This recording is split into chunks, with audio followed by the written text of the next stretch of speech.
Les incroyables histoires de monstres marins, soi-disant rencontrés au cours de fabuleuses pêches à la baleine, ne seraient, selon le tonnelier Jean-Marie Cabidoulin, que la pure et effrayante vérité.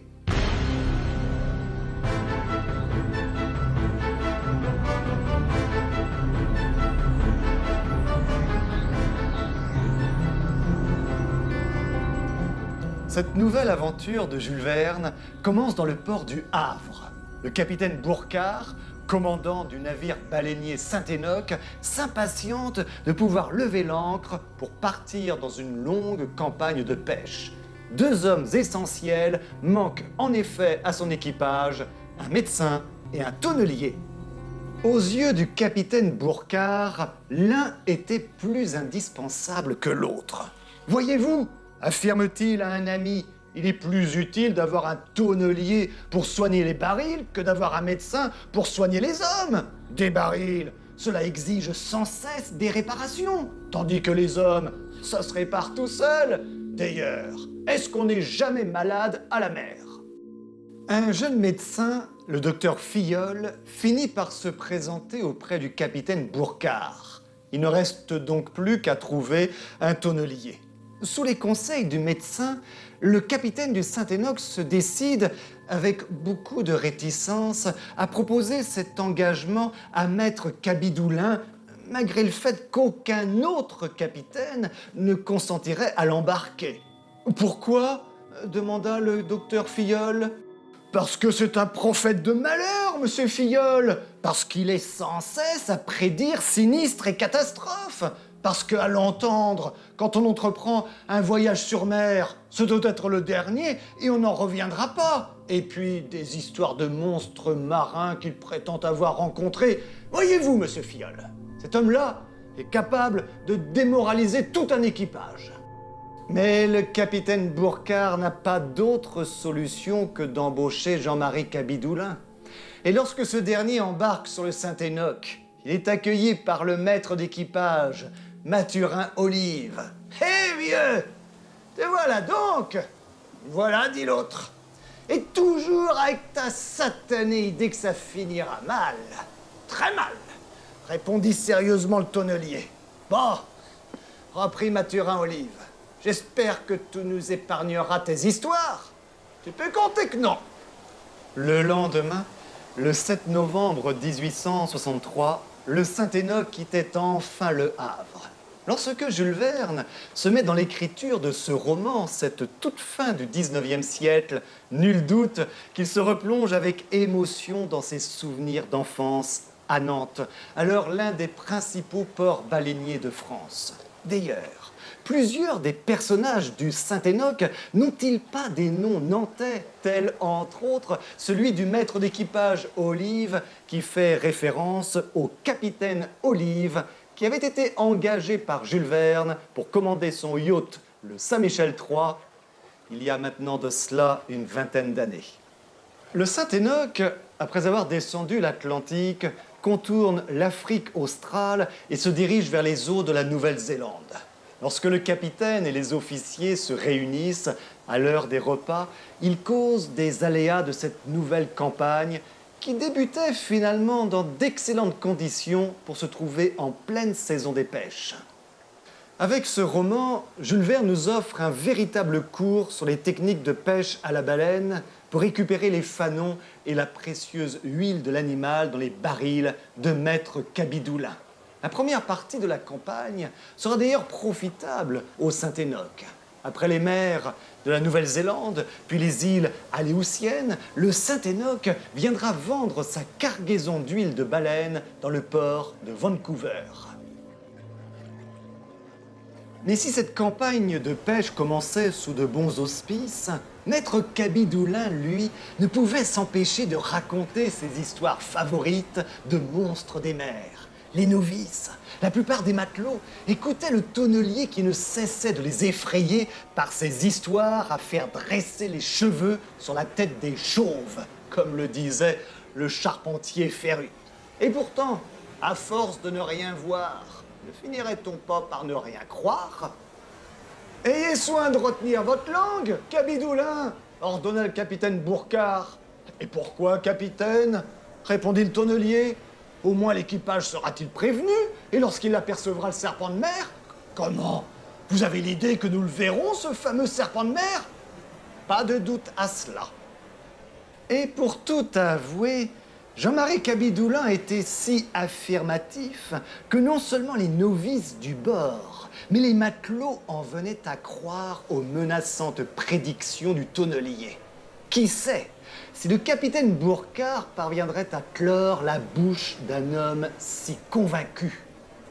Il est vrai aussi que l'observation de certains phénomènes étranges et inexplicables pouvait donner quelque crédit aux prédictions de Jean-Marie Cabidoulin. Après un début de campagne de pêche plus que favorable sur le Pacifique, il est rapidement remarqué que les baleines se font anormalement rares. Et lorsqu'elles sont aperçues, celles-ci s'enfuient comme si elles redoutaient un danger extraordinaire. En vérité, ne cessait de répéter M. Bourcard, tout cela est inexplicable. Il y a quelque chose dont on ne peut se rendre compte. Comme s'ils avaient fui ces parages, il n'y a pas plus de baleiniers que de baleines. Le 21 août, à 1h, l'équipage poussa un cri à la vue d'une étrange forme à la surface de la mer. « Le serpent de mer!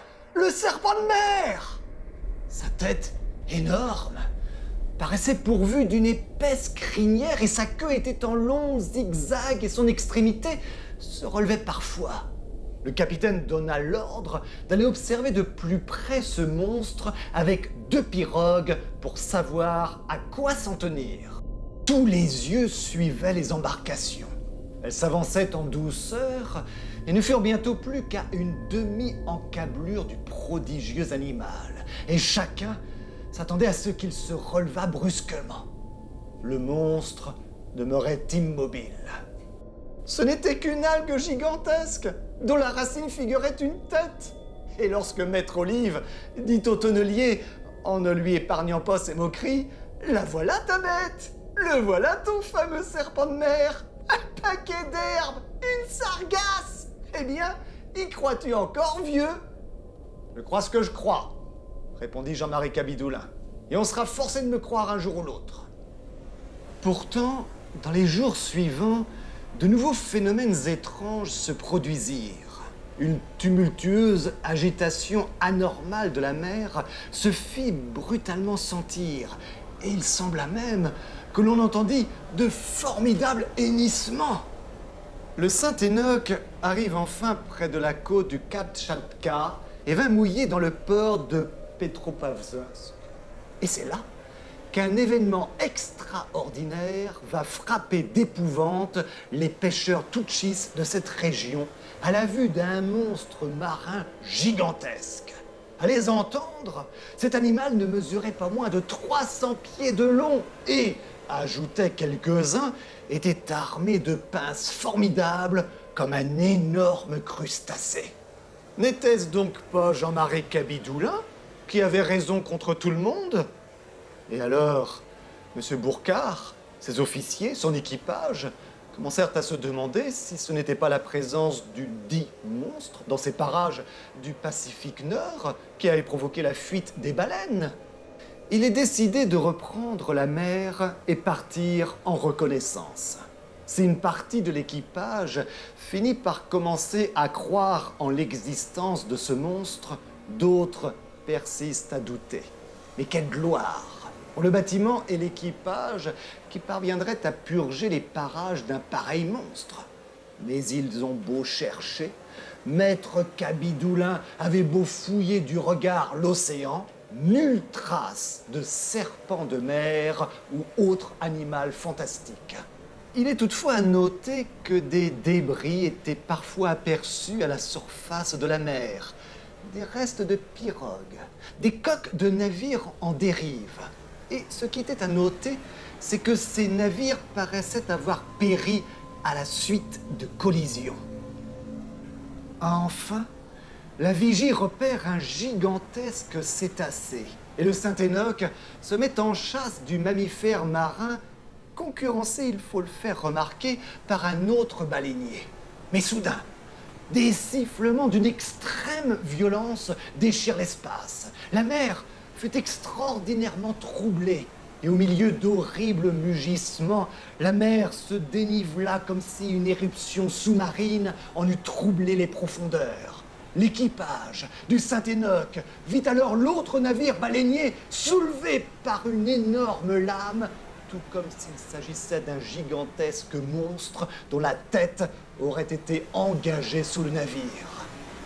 Le capitaine Burckhardt, ses officiers, son équipage poussèrent un cri d'horreur en voyant ce navire englouti dans les abîmes du Pacifique. Soudain, le Saint-Enoch lui-même fut soulevé comme s'il eût heurté un écueil, puis il demeura immobile comme mystérieusement échoué. La panique gagne l'équipage et le capitaine, interpellant Cabidoulin, « C'est à vous, Cabidoulin, que je m'en prends de ce qui arrive !» Et s'adressant à Maître Olive, « Mets-le au fer, à fond de cale !»« Moi? Au fer, capitaine? Est-ce donc parce que j'ai dit la vérité ?» répondit le tonnelier. « La vérité ?» s'écria M. Burckhardt. « Oui, la vérité !» répéta Jean-Marie Cabidoulin. Et comme pour appuyer ce qu'il venait de dire, voici que le navire se soulève. Des mugissements terribles se font entendre. Puis une énorme lame d'eau se dresse contre le Saint-Enoch et le voilà emporté avec une incalculable vitesse à la surface du Pacifique. Je ne vous révèle bien entendu pas la suite des aventures véritablement extraordinaires que va vivre l'équipage du Saint-Enoch qui se retrouvera bien curieusement entraîné par une force sous-marine étrange jusque dans les régions hyperboréales. Et ce monstre marin, qu'en est-il finalement? Aucune certitude à cet égard, écrit Jules Verne, et peut-être valait-il mieux reléguer ce qu'on en rapporte au rang de légende.